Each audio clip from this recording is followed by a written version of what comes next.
Hi, everybody. This is Sarah Ponder with some information about the 2023 markets.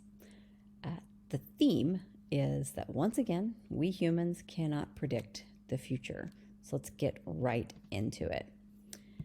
I begin almost every single presentation I do with a quote from The Psychology of Money. And this one, it just sticks with me. We have to keep in mind that our experiences make up a tiny, tiny, tiny, tiny fraction of what has actually happened in the world, but they really drive how we think the world works. So to have a successful financial plan and to be a successful investor really helps to bring yourself outside of your own experience and think about how other people experience the world. So this is a little bit about me. Many of you that are watching this already know me quite well. I am a real estate investor and a traditional investor in stocks and bonds. I went to University of Texas a couple times. I work with a lot of real estate professionals. My husband is a realtor, got 3 little kids, and I think everybody deserves unbiased financial advice. So we don't sell any products here, we just give advice. So remember this. This was another weird year, and it's been a really long string of weird years. So once again, we have to control what we can control. That means we can control how much we save, we can control how much we spend. We cannot control the markets, but we do know that over long periods of time, most of us are going to be investing for decades and decades more. In general, markets do go up over that time. So let's talk a little bit about wealth before we talk specifics on 2023. So what is wealth? Wealth is not a number. Being rich is not the same thing as being wealthy. You could have $7 to your name, or you could be a billionaire, and one or the other could be wealthy and one or the other could not. Wealth is the ability to do what you want to do each day. It's also, this is not written here, it is also the ability to be loved and respected by the people for whom you want to love and respect you. That means generally your family, your friends, and the people in your orbit. And vice versa. That means you have the capacity to love and respect those around you. That is wealth. Wealth is not a number. So let's talk about investments. Every year is different and unpredictable. Please do not waste your time trying to pick stocks or control things outside of your own little world. If you don't know anything about a stock portfolio, keep this in mind.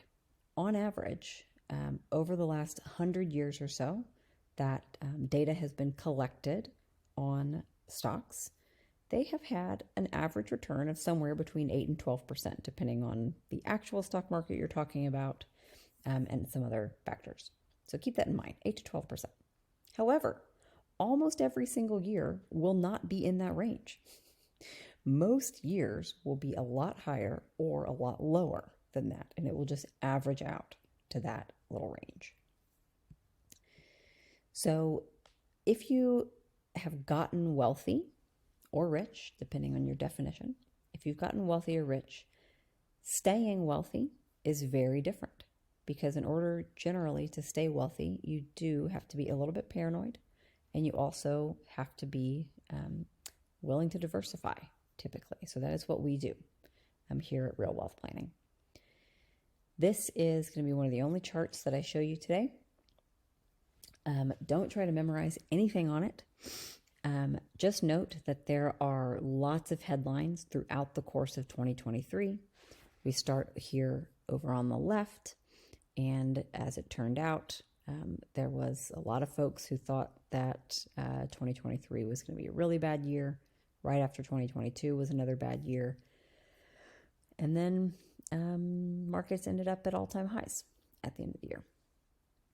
Lots of things happen every day that impact markets. Some days are highs, some days are lows. But again, we don't know what's going to happen in any given year. To wrap this up, I want to talk about what the stock market actually is for those who aren't, in it every day. All it is a whole bunch of companies, thousands and thousands of companies.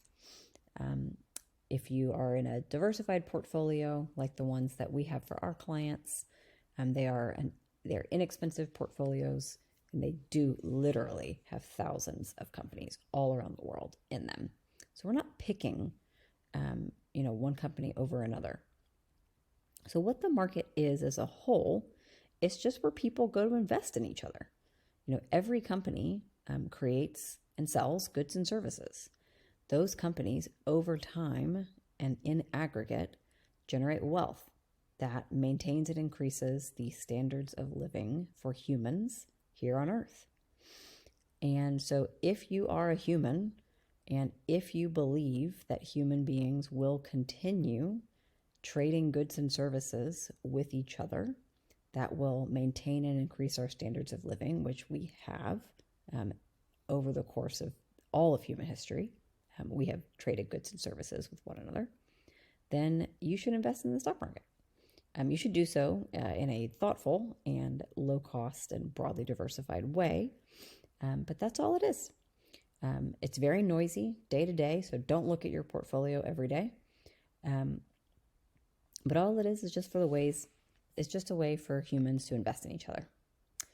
So if that is of interest to you, we do financial life planning before we do any kind of investments with our clients, because before we help you figure out what to invest in and how to invest, we want to know what you value. We want to know what you believe in, how you make decisions, what you want to pass along to family, and how you want to spend your time. So here's an example of what we do with clients. You can take a look at that on your own. Today I want to show you YouTube. But essentially, we go through cash flow analysis with clients. We help you make decisions, and we show you, where all the good stuff is in your life. Financial planning is a partnership with us and with you, our client, and we cover a lot of topics all the time. Who's it for? If you are a couple, it is only effective when both of you want to engage with us. You have to be motivated to spend your time building a life that is meaningful to you. You have to be open to uncomfortable conversations because, big results almost always happen in spaces of discomfort.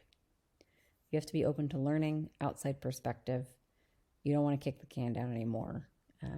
We work with a lot of real estate professionals and also your clients or just other folks in our network that are thinking about retiring, have inherited money, or are more actively retiring. Finally, I recommend this book to everyone. It has a little bit about investing, not too much though. It's mostly just stories. It's very easy to read. It's the closest thing I have to a silver bullet. I highly, highly recommend it. If you have questions, of course, reach out to us at realwealthplanning.com. Have a great year, everybody.